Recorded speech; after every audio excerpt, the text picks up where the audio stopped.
మన నందిగొట్గుల్లో జూనియర్ కాలేజ్లో నీటి సరఫరా లేదని ఆడవాళ్ళు చేసిన ర్యాలీ, ఇంకా సరిగ్గా ఫుడ్ లేదని ఆందోళన పడుతున్నారు. దీనికి అసలు సూచన లేదా, దీనికి మార్గం ఏంటి అని మా నందిగొట్కూరు ఎస్పీడిఐ అయితే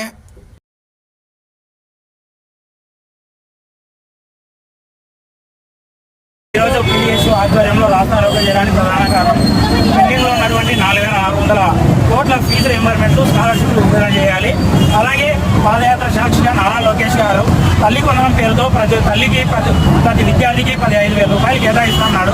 ఈరోజు కొందరు అకౌంట్లో గవర్నమెంట్ కాలేజీల్లో నాణ్యమైన భోజనాన్ని అందించండి అని మేము ఎన్నిసార్లు కొన్ని దఫాలుగా ఆందోళనలు ప్రెస్ నోట్లు చేస్తూ ఉన్నా కానీ ఈ ప్రభుత్వము ఇక్కడ ఉన్నటువంటి ఉన్నతాధికారులు ఎవరు కూడా నాణ్యమైన భోజనం అందించే దిశగా వాళ్ళు నడుచుకోవడం లేదు.